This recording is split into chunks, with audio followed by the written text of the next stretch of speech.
I call this meeting of the Fan Ghouls Club to order. I'm Hayley. I'm Brielle. Hi, Brielle. Hi, and this is our Throne of Glass Kingdom of Ash book club wrap-up episode. We hereby conduct this post-mortem. Aww.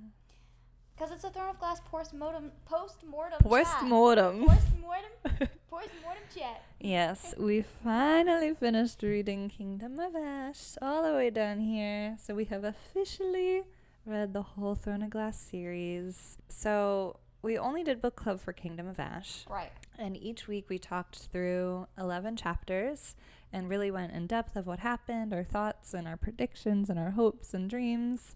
So we pretty much talked all about Kingdom of Ash as much as we could. I'm sure we would still go on forever, though, to be honest. So now we're just going to kind of do a whole wrap-up of, like, some of our top certain moments or letdowns and surprises. And we've given ourselves some prompts. Mm-hmm. And we've taken a few days to think about some of our, some iconic moments and answering some questions. We still have questions. I have a lot of questions, but I've learned to not ask you that many. We have theories, hopes, and we still have fantasies about what could still happen in this world. 1,000%. But first, we should probably discuss some fangirl moments of the week. Mm-hmm. And I have a couple of questions for you as well. A couple. Yeah. First of all, happy October. Oh, yeah, and it's officially October. It's October 1st, and this is officially our month. We just have to get to planning. Yeah. There are so many things that we want to do, and so hopefully we can get our act together here and share some of this with y'all over the month. Anyway, without further ado, before we get into our Throne of Glass discussion, and since we're on the topic of October and spooky season, I'll ask you my first question. Okay. What is one of your go-to Halloween, October, spooky season movies to watch? Every year I watch Nightmare Before Christmas on Halloween. Love that. Except last year, because a couple days before Halloween, we saw Nightmare Before Christmas live in concert at the Hollywood Bowl. That was so much So we got to watch the fun. movie then. But yeah, I usually do baking and I watch Nightmare Before Christmas. The best. What about you? I didn't think that far. Oh. I thought you were going to say a different movie. Casper and Wendy. That's a close second. I can't handle cute little Hilary Duff in that movie. Oh It's my too God. much for me. She's so cute. It's like in her in the full red outfit and the hat. It's what I like. I thought that's what I was. Like, I think that shaped my spooky season obsession is because I thought I was Little Red. I know. I was such a Hilary Duff wannabe. Dang. I think we all were. Yes. Yes. Still, after watching Young Yes. and then How I Met Your Father, Yeah. R.I.P., so short-lived. I know. Anyway, I know mine. What? I watch the original Halloween every year. I need to watch the last one. I don't think I ever... It's good. I mean, it's not It's good. all the but same. it's fun. They're fun. I think that they are It's just worth classic. watching. Yeah. They're worth watching because Jamie Lee Curtis is so iconic. Well, we liked What's His Face from You. That was in the one... Yeah. Was that the second of this trilogy? The first of this new trilogy. I thought he was in the second. He's in this for sure in the second. But he's not in the third. He got short. Yeah. What did you fangirl over this week? Since we have finished Throne of Glass, I did pick up Crescent City.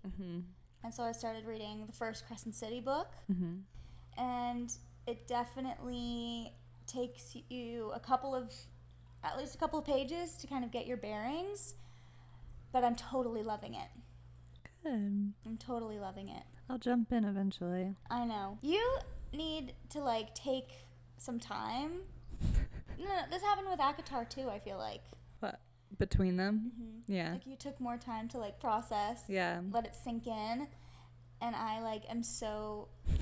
I'm so frightened that, the grief of ending the series is too much to bear. And so I have to dive into the next thing. But so far, worth it. I love it. Good. It's good. It's so different, but it's really good. What did you fangirl over this week?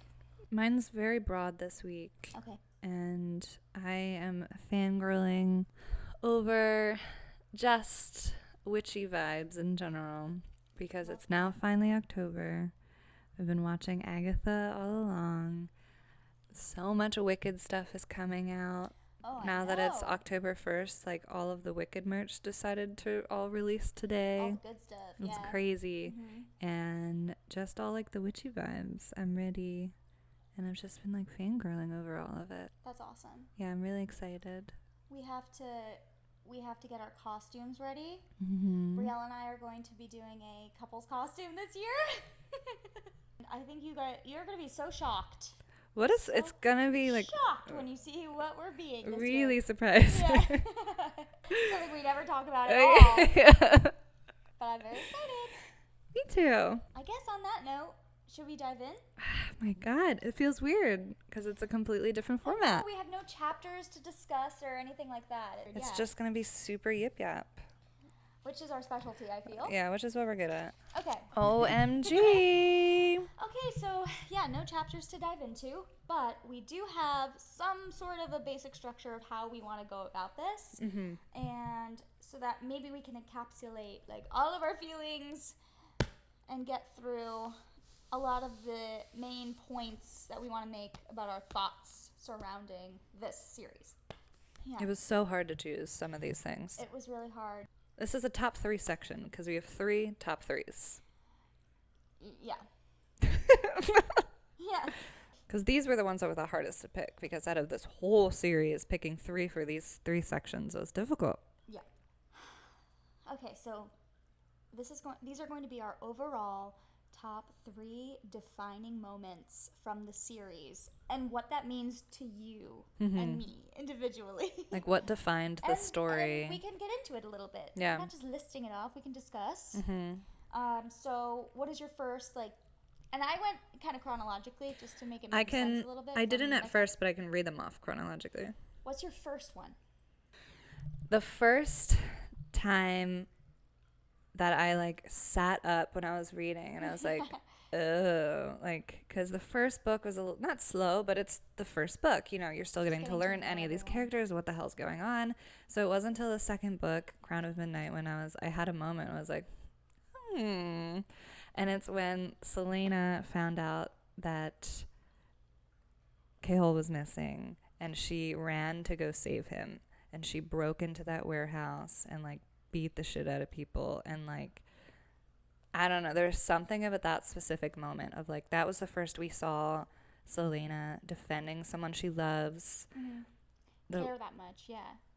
That was the first time we saw outside of the trials in Throne of Glass. That was the first time we saw her do an assassin-y, if you read Assassin's Blade 3rd. Yes. An assassin-y, this is when we saw her skills come out. It was just a turning point. Totally. That I was what? Yeah. And then, I don't know, I just thought, because we didn't know her yet or the story or any of the characters. Yeah. And I was like, ooh, I liked the girl saving the boy. I was just, all of it was. I love that one. Yeah. Yes, you're right. It turned the tide. And made you realize, because, in the first book, felt very YA. In the way that's she wrote it when she was said a teenager too. Selena was the world's greatest assassin a billion times. Yeah. But because of how she had to behave during the competition and kind of throw it multiple times. Yeah, I forgot about that. Her final fight with Cain was sort of she might not make it through this. Yeah. She's badass, but I don't think it was really proven how big of a deal she was as an assassin until that exact moment. You're so right. That was the first time that I was like, oh, wait a second. I can just feel how I felt during when she wrote that. That was the first time that I was reading the series and I got really excited about yeah, it was something about it just felt like such a clear turning point that defined the first 3 or so books for me that I was like, oh shit. Well, that's funny because my first one comes right after that. Because my first defining moment was probably Nehemiah's death. Yeah. And again, I think it's interesting thinking about the order of reading Assassin's Blade And obviously I still would have been devastated by Nehemia's death wherever I read Assassin's Blade, but I do think it bears more weight when you read Nehemia's death first and then Sam's death after that. And I just didn't expect that to happen. I didn't expect it to be so brutal. And I think it came right after this great high of Celaena being so victorious against who we now know are her allies, which is crazy. Wasn't it Murtaugh? And Ren? Yeah. Oh my god. Murtaugh's the one who she really She beat him up, right? Yeah. Yeah. And so yeah, it's I think that whole sequence. Yeah, But Nehemia's death carried into Heir of Fire, just the way she reacted with Kale and everything, and how that carried into the end of the book. That was really I was so messed up by it, and she was her only friend since the beginning at that time. And at that time, Celaena was just seemed so completely alone that it was devastating to lose Nehemia. Yeah. And just knowing now how much Nehemia represents is I think back on those times. Learning that she died for a reason, she planned her own death. Later, learning more and more about that one specific moment. Yeah, it's just insane. So cool. Yeah, I know. Good ones. That's cool. Crown of Midnight. Good First book. half of it is a little tough. Yeah. But that second half is good. Yeah. The lore of the word marks was always hard for me to sort of get into. Yeah, because we didn't understand why, I guess. So, at that time, you're just what is this? And, what is, imagining, no magic and all of that. Yeah, I know. It's so crazy. Crazy! I know. So, anyway. Okay, cool. Yay! What is your second defining moment? Oh. This is the first time that I, understood what the series was gonna be. And I got the full vibe of it all, and this was the complete turning point of what actually started the war. Yeah. Is the orchestra moment in Heir of Fire. Orchestra moment? Yeah, when the orchestra comes out wearing all black, and they play the song. They play the songs of each country. What would you call each of them? City? Oh my gosh. Land? Of all the lands. Yes. And then at the end of it, you say that and none of the orchestra and the conductor were ever seen again. But that's because that was the first. It was just so. That was the moment I first got so excited about the series because it was very Hunger Gamesy. Yeah. And that's when I was that's when I finally made my connection of it. I was ooh, because it was people starting to rebel against this crown and. Yeah, this seemingly indestructible force who had at the time we thought simply took away all magic. Yeah, and it was the first we saw that this wasn't a direct issue just for these main characters in these books. This is the first time that we saw this is a huge issue that's affecting everyone and everyone in the city and the other lands, and it was the first time it was brought out of the small scope of these couple of main characters that we were reading. And when you got to see these people are gonna start a rebellion, yeah, and you saw all these other citizens doing it, and I was oh, I know. So yeah. Oh, that's a good one. Yeah, that gave me chills. I remember reading that. Oh, that part was so, because it was so out of the blue at the time. And the rest of the world, reading the first 3 books, the world seemed so gray. Gray and black and white and kind of sad because there was no magic and there was no happiness because this king was who he was. But then we got to know Celaena and her love of music and everything that happened with that one was it a soloist, a performer who came to the castle? Oh yeah. And she sang the and then she yeah. And then the orchestra. Yeah, it was such a good part. It was just that was such a turning point. Did you see my Wicked sweatpants? Those are cute. Pink goes good with Oh green. my god, I love them. What was your second one? This is my second. I can't handle how many times you're probably going to pick Dorian and or Manon, but continue. It is what it is. I just want people to understand, like, this is what you're going to get with me. Mm-hmm. Me and Dorian and Manon are a package deal, okay? Mm-hmm.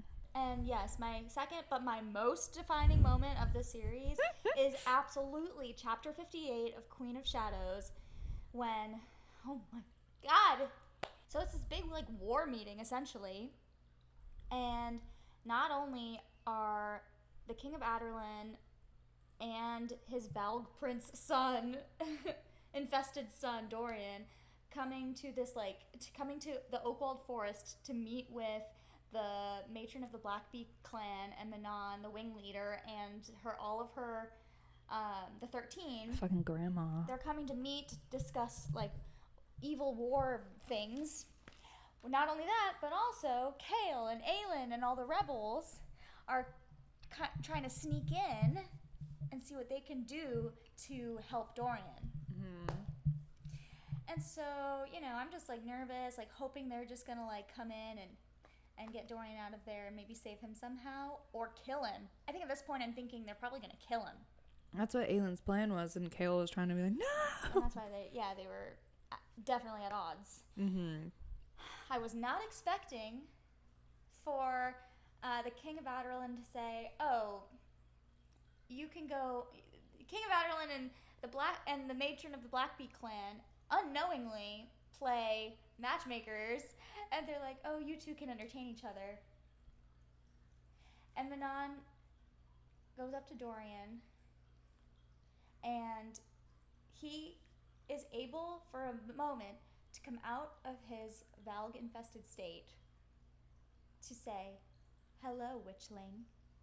And Manon says back, "Hello, princeling." And then my entire world was literally turned upside down. Oh my God. I have never, ever in my life read 2 sentences, 2 almost non-sentences, Mm-hmm. and instantly been changed. Obsessed. Mm-hmm. Instant. There was no other, and nothing else like how I felt reading this. And then it just goes on. She asks him, "Will you bleed?" She's like, "You're a Valg right now, but will you bleed red or black?" And he says, "I'll bleed whatever color you tell me to." And, this whole chapter, I'm just on the floor, drooling, freaking the fuck out, can't breathe. Anyway. It sets the tone for their relationship for the rest of the series. And it was just a shocking moment, a perfect match that I wasn't expecting. I think I personally was not a fan of the Sorsha-Dorian coupling in Heir of Fire. And I swear this is before I had any inkling of Dorian and Manon. I just think they match each other's freaks so perfectly. Yeah. It's incredible. And yeah, I love them. I love them. They bring the best and the coolest out of each other. I would be interested to see them actually interact if it didn't have to do with all of the depressing shit that they both were just constantly dealing with. But yeah, I hope that's that why they left someday. off the way that they did. I know. But that's what always happens to me. I know. Right person, wrong time kind of scenario. Mm-hmm. And then it's just, but then you're left with a shrivel of hope, and then it's just open-ended. Anyway, that's obviously that has to be one of my defining moments. That is such a... I wouldn't say that's for the series, though. For me, it is. For your series. No, it is. Because they're just such big characters in terms of the way they work together in Kingdom of Ash to bring the witches together and everything. He definitely is responsible for that too. So. And they're the 2 besides Aelin who have something really huge to overcome. Mm-hmm. Family, their families are involved. Yeah. They're basically the reasons. Yeah. To save and get back to and protect. And but they're also like searching for who they are. It's so interesting. It is funny. Like, I didn't really put together, like, I guess because basically the matron's her grandma. She doesn't have any parents. She was convinced that she didn't have parents. She just, like, appeared out of nowhere. Yeah. Brainwashing of a millennium. Yeah. Insane. But it is funny that, like, the king and the matron, like, left their children alone. Like, go play real quick while we... I know. And because of that one moment, like, that's the reason they lost in the war.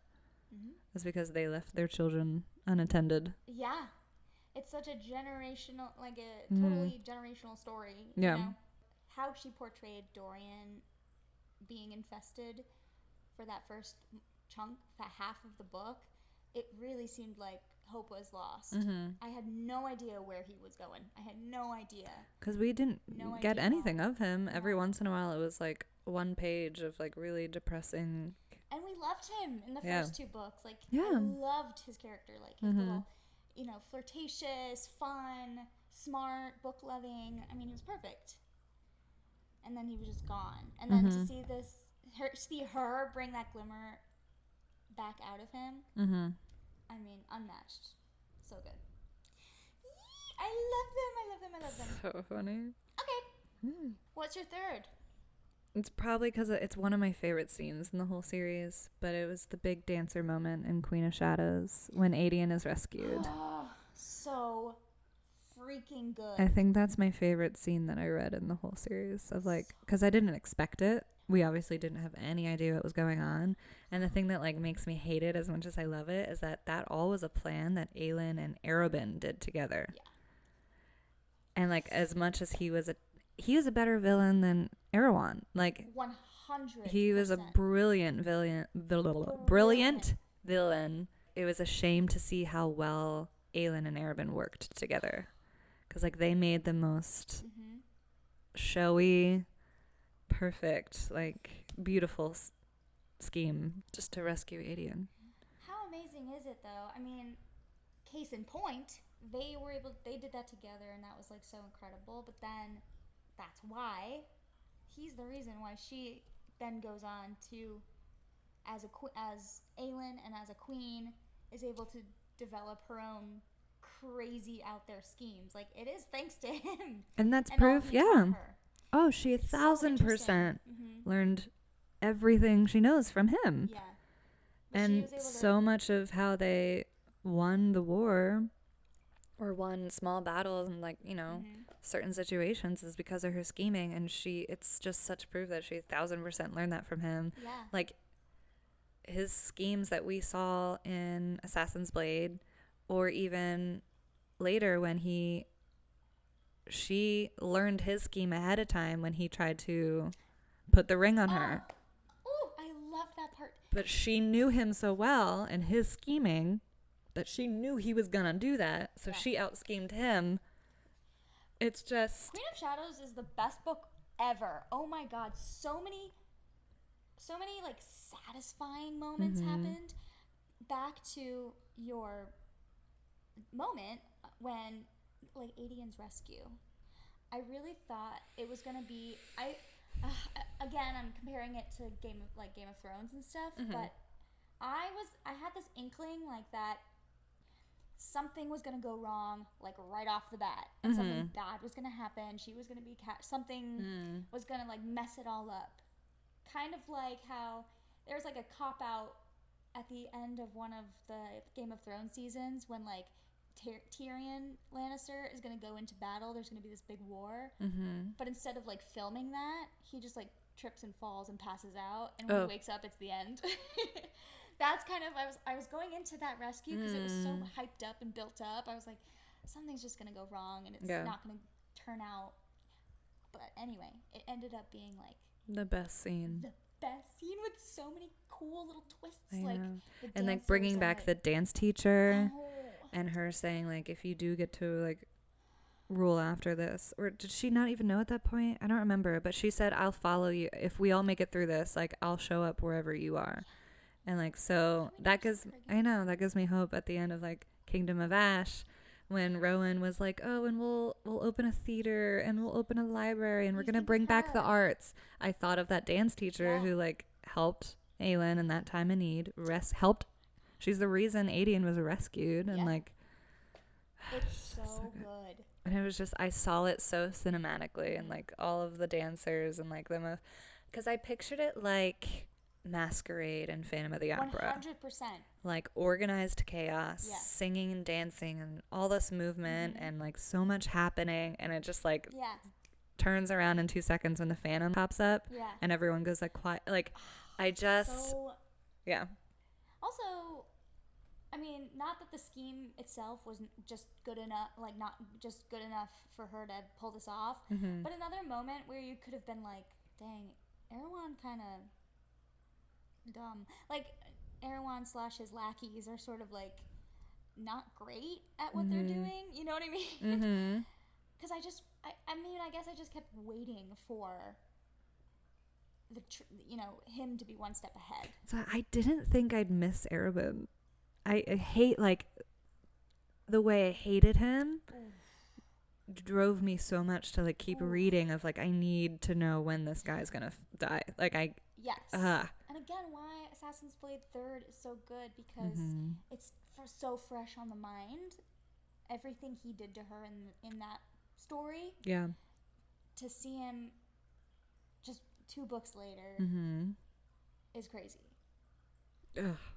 So good. So good. That's a great one. It was like, I think, one of my favorite things I read. Absolutely. That's such a great one. What was your third and final top 3 defining moment? My third defining moment was the end of Empire of Storms, generally, but I think mainly the high of Aelin surprising everyone with Ansel and that her whole army. So the high of that drops right down into the lowest of lows of Aelin getting captured. And how absolutely devastating that was. Like, you so much happens in like the span of no time at all. Literally the sound that played in my head when I was reading that part when Aelin was captured was the sad Stranger Things song. I know. Like, literally her slow-mo being like taken away in the fucking iron coffin or whatever. Horrible. It's horrible. That's so funny. Rowan coming out. Where's my wife? Where's my wife? Then we learn of her scheme that she did with Lysandra. Like, and it just like snowballs from there. And it all comes barreling to this really sad end.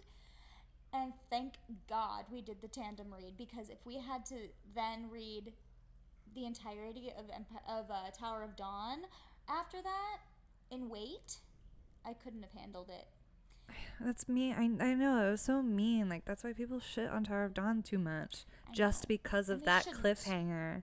And it was brilliant in terms of like the thought process of it and the writing for it. I get it, but then people shit on Tower of Dawn, and I hate it. That's wrong. It's wrong. I hate it. Oh, but like, I would say those last 100 pages of Empire of Storms were probably my favorite. Not my favorite, but like the most effective for me. Oof.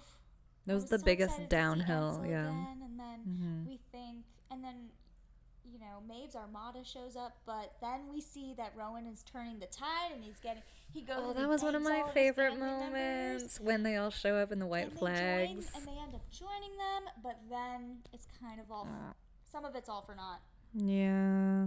It's just and it was like the scariest moment, because we're finally seeing that was the crazy Maeve powers, and because she transported. Karen is there. She transported all of them. She just like he whipped her on the beach. Yeah, and Karen showing up like that, and they're like, here's this new character, and that's how we meet. we're thinking we're losing Alide and Lorcan. We're losing Lysandra and Aelin. Yeah, and it's just horrible. Anyway. Yeah, it's one of my lowest moments. It's a really low moment, but I'll just like, it just has stuck with me. It's a little jarring, yeah. Yeah, it's jarring. Why nothing in Kingdom of Ash? I guess just because it's like, all of Kingdom of Ash is so, it's also very fresh on our minds, and maybe we because that's not defining for the series.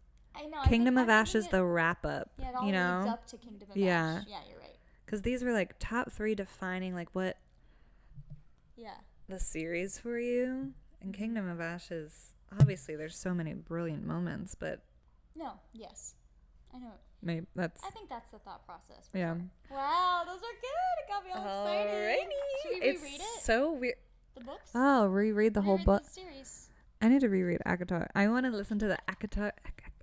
Oh, the graphic novels. We have to. So good. Audiobooks, yeah. What's next? That was really great. It's fun to be able to talk about other parts because it's just been so heavy, sad. Well, and we Kingdom also of never Ash. did other than Kingdom of Ash. We talked about it. Yeah. but yeah. It feels like we haven't. The first few books. It's been since February, March. The next top 3 is what were your top 3 letdowns of the series? Yeah, we'll do the positives after. Yes, kind of. Yeah. Yeah, so letdowns, not even things that you disliked. Yeah. But just something happened and you're just kind of disappointed in it because you thought something else was going to happen, or something that you were so sure was going to happen and just never did, and stuff like that. Mm-hmm. So do you want to go first? Sure.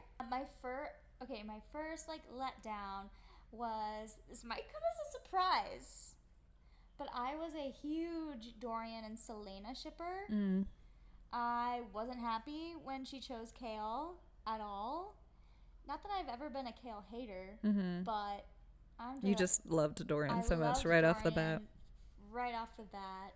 And I was always wondering, first I was let down because coming off of ACOTAR, I was sort of hoping for a bit more, a little bit more romance and spice.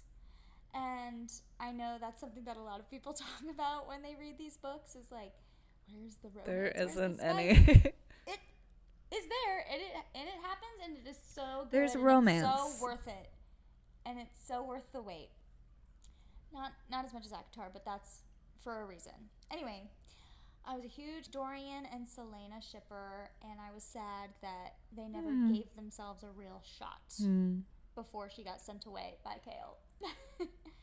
Well, she chose Gale over Dorian. Well, I know, but if she had stayed and Kale hadn't sent her to Wendlin, maybe she and Dorian could have worked on the magic together, and that's my whole, if she'd stayed, maybe she and Dorian would have had a chance.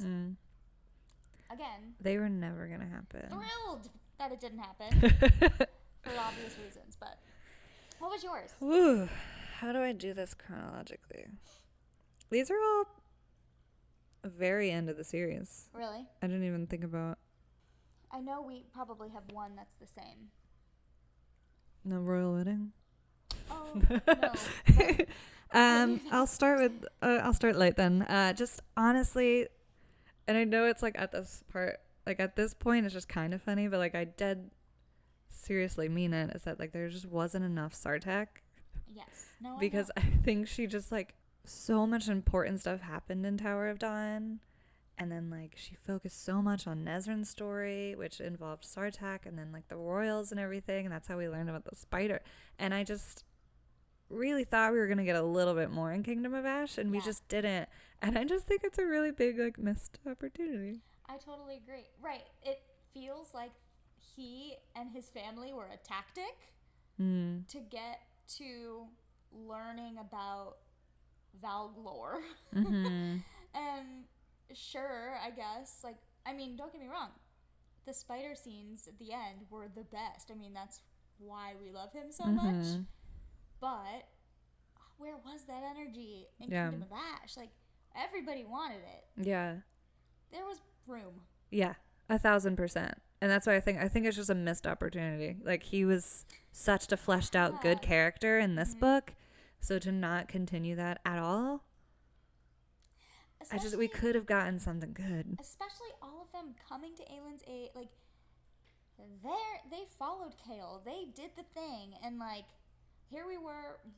There was plenty of reward for Kale and Aelin and everybody for getting these people here, but they're the ones who chose to come. Give them some time. Yeah. Let Nezrin show Sartak this other world he's not really been to. Yeah. To get their point of view on this a little bit more. Or like then it was Tessa just and a everyone. random tease at the end, and you're like, oh, at some point Sartak and Dorian are kind of friends. I know. Like, when did that happen? Or like, I pray that that's gonna be I know. explored. But like, I don't know. I really felt like there was gonna be more there, and there just wasn't. So it was kind of like a letdown. Yeah, totally. I agree. Yeah. Total letdown. Meanwhile. Dang. This one's sad too. Yeah, I mean, they're all kind of let down. Oh yeah, that's right. Another letdown. Let's list them off here. We never saw Emrys or Luca again. That was my honorable mention. Or Mordecai. Mm-hmm.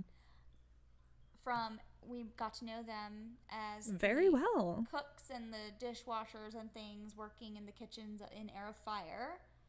And famously, Sarah J Maas brings back all of her small supporting characters, like super small or important. And they always really come back in an weird important way. And it is weird they weren't even mentioned in the end. Mm-mm. Especially since Mordecai is a Fae warrior. Like, strange that... Unless he died and we don't remember that happening, but I don't think he did. No, like nothing ever came back up about them. So or maybe weird. at the last 2 chapters of Kingdom of Ash, be like, hey, I'm gonna work in your kitchen now. Like, how cute would that have been? Wasn't it a whole thing too? Like, Emrys... What was the thing about Wendlin where you want to be a certain type of Fae, but if you're not, are you deemed worthy? Remember? Like, Luca wanted to become a Fae warrior, maybe? Do you remember that? Yeah. In any case, I think in Wendlin, you're either a warrior or you are working the kitchens and stuff. I just figured that maybe Aelin would find a way to, like, bring them. Was that just because it was under Maeve's reign and she was a bitch? Yeah. Anyway, I was sad they didn't come back, but I also have somebody else that we never saw again, and that is Mort. What happened to Mort? Because he wasn't glass. He's in there. He was down there. I hope that in the novella or the spin-off series about Dorian and Manon, but also Sartak and Nezrin, that Dorian goes back to his castle and they're rebuilding, and he goes down there and he has a conversation with Mort. Why wasn't Mort at Aelin's coronation? These are the little things that we could have been more mindful of, Sarah. Okay? Like, just bring, it would have been so cool for her to, like, the door to the throne room opens and Mort goes... Mort's at that door. He goes, good luck, queen. All hail the queen. Or something sassy, like Mort would say. That's true. Sad. I just thought of him. Yeah. Anyway, what's your third and final letdown? I only said one. My second letdown. Oh, right. I really was hoping and expecting, and I really wanted some, like, really big, epic Dorian magic moment. Ooh, that's a good one. That we just didn't get. Yes. Because the second he first in that hallway, like, bursted out with ice, and it was the first second that he saw he had magic, and it was that classic trope of, like, kid doesn't know he has superpowers. The raw magic. And it's raw magic, and it's so powerful, and it's controlled by his emotions. He's never going to get a hold of it. Yeah. I was so excited to see that journey of him learning and getting a hold of it, and he started to finally do it. But, like, we kept learning more and more, like, this magic is because he's part Valg. Like, that's crazy. So I just thought we were going to get some crazy Dorian, like, just like Aelin did with the water. Yeah. I thought we were going to get something like that from Dorian. I was just kind of disappointed it didn't happen. Especially in him literally being up against Erewhon in the end. And that scene, I know, is a touch bit underwhelming. Awesome Arian, but, like, Dorian was there. And, like, it would have been cool to have the juxtaposition of Aelin versus Maeve and Dorian versus Erewhon. Not to knock Arian out of the equation, but, like, before the Irene part. But, like, he could have... If Erewhon was as powerful as they all thought he was this whole time. Where was it? Dorian should have been able to like knock him down a few pegs, weaken him up a little bit, and then Irene come in the very end. Or the original plan was that Irene like might be a last shot, so maybe Erewhon like Shrek'd Dorian. His magic just wasn't even enough because Erewhon was that much more powerful. Yes. And then Irene comes out of nowhere and she's just like, surprise, bitch, and just like touches him and he dies. Totally. Yeah, I remember reading that. Nope. I remember thinking that in the middle of the series, thinking, oh, what's all this about Dorian's magic and him using so many different types of magic, especially at the end of Empire of Storms when they're fighting Maeve's armada. And he's like whipping out all the tricks, and then he steals and learns to shift. Yeah, and he has all this different power. Or just like when they faced off with his dad and destroyed the glass castle, I thought Aelin and Dorian were gonna like team up again for a last hurrah, and like something. I don't know. It just fell short in that way. That's a good one. Yeah. Agreed. What's your last one? Besides Manon and Dorian's ending, which I don't need to That's a given until another whole episode where I can talk about it. And this is the one I thought that you were going to have the same one as me, which was Elide not ending up with, for me specifically, witch powers. Or witch she's part witch. Abilities, right.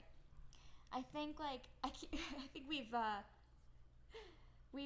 diagnosed her, but we've, like, kind of coined her as having the cunning, sort of, you know, and she's got this ability to form plans and get these ideas that always end up working out in their favor. Yeah, or I was expecting it to be the cunning like Sabrina's friend. Yes. Where it like isn't magic. She has visions and... Yeah, Sabrina, the chilling adventures of Sabrina. Her friend Jazz is her real name. Yeah, that's the actress. I can't remember. She ends up later discovering that like all the women in her family like pass down this like cunning, and it's not like magic. Roz. It's not like magic, but it's like they can sense and see. Yes. And that's basically kind of what Elide had, but then we learned that's just because it was Anayeth who was like guiding her, so it wasn't really a lie.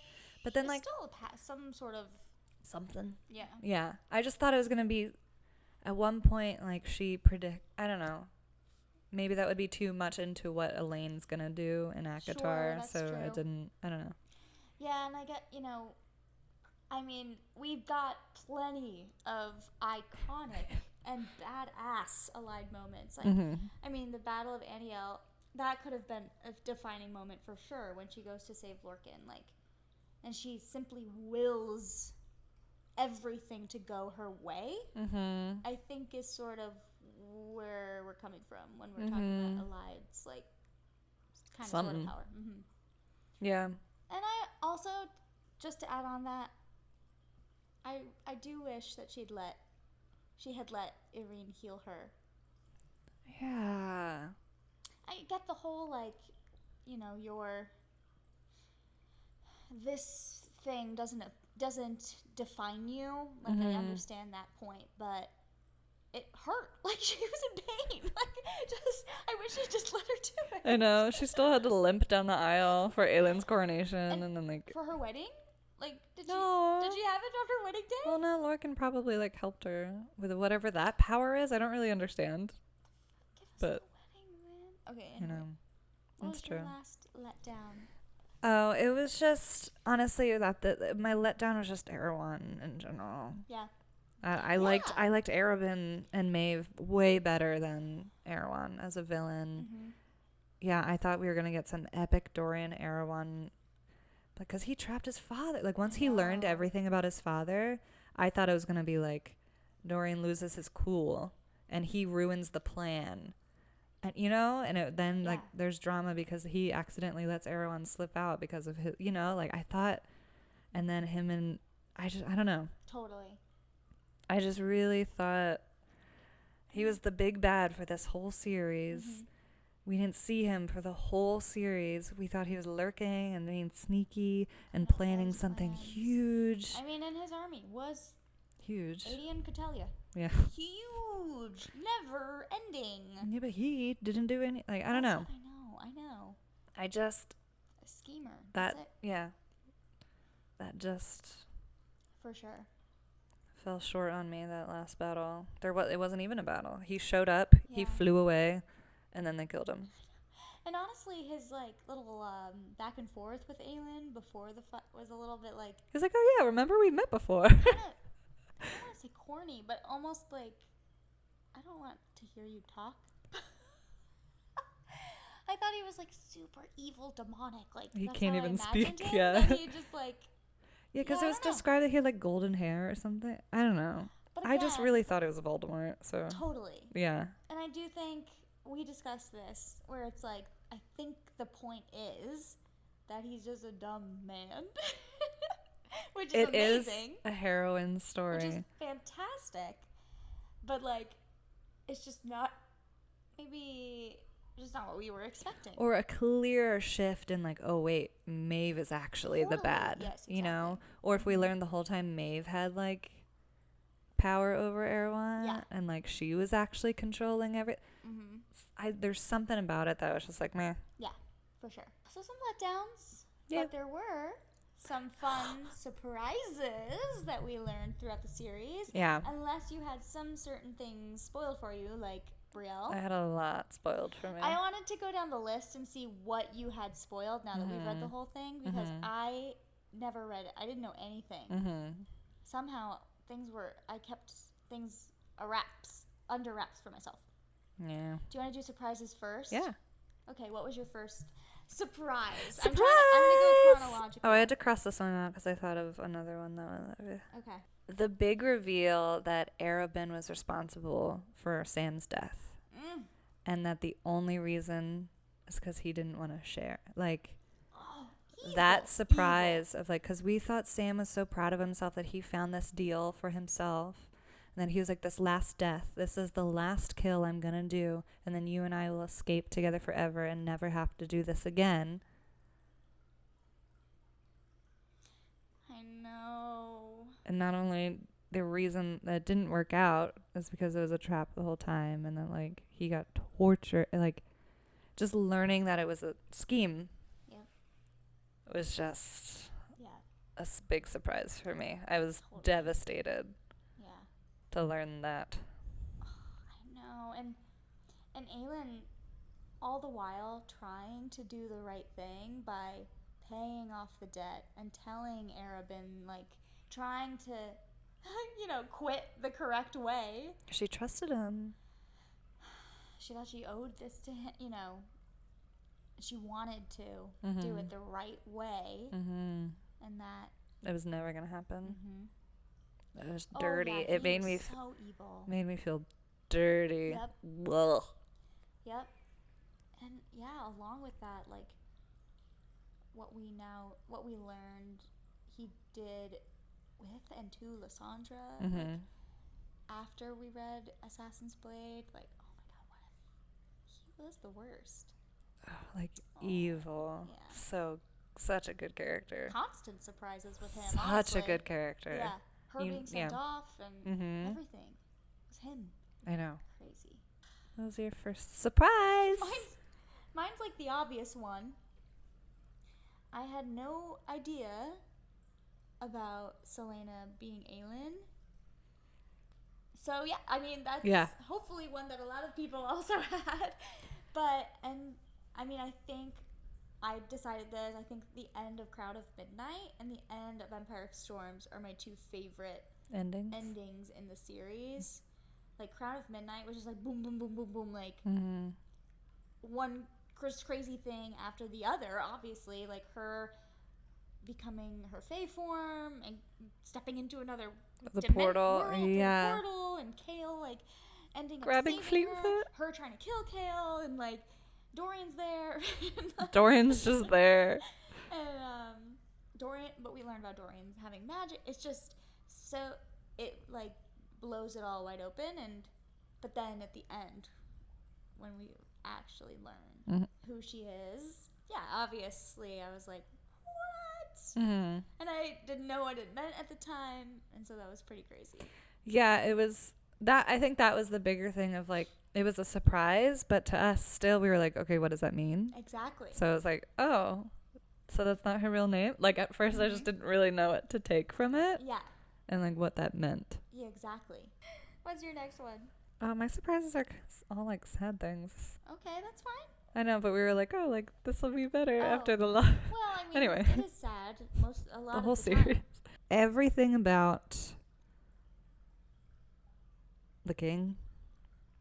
Yes. Oh, yes. And when we finally find out that he's not Erewhon, or he's not the one in charge, he's not the big bad. When we learn his name at the very end, and that like once we even learn in general that like he also was possessed, and that he wasn't bad. Like that part at the end of Queen of Shadows, like I felt so bad. Like Dorian not trusting him, and he murdered his dad anyway. And I'm like, yeah. And just the line of like, Aelin, have you come to like, what does he say? Save me at last, or kill me at last, or something? Because like he didn't mean that sarcastically. Like he just wanted Aelin to kill him. Ooh, yeah. And yeah, just like all the surprises, learning that he actually wasn't. Because the whole time, even in the very first book, of like, she wouldn't look him in the eyes, and she was terrified of this king. And then learning that he actually wasn't bad at all. That was all a big surprise for me. Sad. I know. Yeah, it was constant surprises with him. God, when he showed up, when they were closing the gate. Like, yeah. What in the world? Yeah. Shocking. Then to learn he was nameless, but then just a few chapters later, we learned. Yeah, so good. I mean, it's so well thought out too. Yeah, like everything about him was a big surprise. Yeah. Just everything about that character. That's a good one. What's yours? Oh, my next one is going to be, I was so surprised when, first of all, Dorian made it to Morath in Kingdom of Ash, but I was super surprised by the little, like, Maeve and Dorian team up / trap on both sides, and the fight and the him actually obtaining the key. Just that whole little arc was kind of exciting and surprising, and I was really hoping that I wasn't ever going to see Maeve again. I knew we would. I was hoping we wouldn't see her until the very end, but then when she suddenly showed up just when Dorian gets to Morath, I was at first so scared, and then when I realized how he was holding his own, I was like, ooh, this is gonna be good. That was cool. Yeah. It ended up being a really nice, and I had been wanting that little like Dorian side quest for himself, and it turned out to be like even more exciting than I anticipated. I know, and he did so well. He did such a good job. I know. Ooh, there is only one witch who will be my queen. She said, "We'll see." Why do you have to bring that up now? I wasn't going to talk about that right now. Damn it. My last surprise was very similar to the king. It was just Maeve. Of not only learning that she's Valg, it was a very big surprise. And that she's married to Erewhon's brother, but the whole like fake mate thing blew my mind. Oh yeah. That one, she even knew somehow that Aelin was gonna have a mate that part didn't even really make sense to me, and that she knew it was gonna be him. Crazy. But she found him, made a fake mate for him. Like, all of it. Crazy. That part blew my mind. Yeah. So that is very sad. That part. That's a sad surprise. Oh my I've ever god. heard one. I know. Oh my god. And like for him to learn that all of that was just fake, and that I love that Rowan wants to build like a royal theater and a royal like this and that, but I hope that they also invest in some like therapy or something. Do you know what I mean? Yeah, like a big royal. Like Irene's gonna have to insist on that. Mind healers, she, please. Yeah, she is such a good therapist. My God. I know. Well, let's turn the tide a bit. Because that leads me into one of my random questions about Throne of Glass that I had. Okay. So if that was the case, she made this fake mate for Rowan so he would never meet Aelin. Mm-hmm. Why, when Aelin comes to Dornell in Heir of Fire, does Maeve send Rowan To train her? to get her, not only, but then specifically assigns him to stay with her for months and months to train her? I thought the whole point is that she wanted to make sure they never met, to not risk them getting together and being even more powerful, and then destroying her like they ended up doing. She definitely knew who she was, right? Mm-hmm. Don't know. Like, why didn't she just send Fenris or Gabrielle to train her? I don't know. That's a good question. That was one of my Throne of Glass shower thoughts. What's I was like, wait a second. Why did she make sure they met anyway and had him spend a lot of time with her? We're sure she knew that it was 8. Yeah, because when she first comes over, she goes like, "Hi, Auntie." Oh. Pretty much. I don't know. That's cool. Cool question. Thanks. Comment below if you know the answer. Yeah, surprise. Good surprises. Well, sad, but good surprises. Cool. Well, that wraps up. I guess this will be part 1 of our Throne of Glass post-mortem discussion. Next week, we're going to go through some of our favorite best ofs, I think. We'll hand out some superlatives to our characters, and that's it. I think we're going to go through our book rankings for the whole series. And we'll each do one. Yeah, so we'll be able to talk through those too. I think we also just have a couple other like favorite Aelin moment or favorite, like a little bit, some things that are a little bit more specific character-wise. Yeah. Yeah. A little bit lighter, I think. I think so, yeah. Okay, that'll be fun. I'm Yeah. excited. Maybe we'll have a plan for what comes next after that too. Maybe. Okay. Are you gonna sign us out? I guess Sign us so. off? This meeting of the Fan Ghouls Club is adjourned. Yay! Bye, Throne of Glass.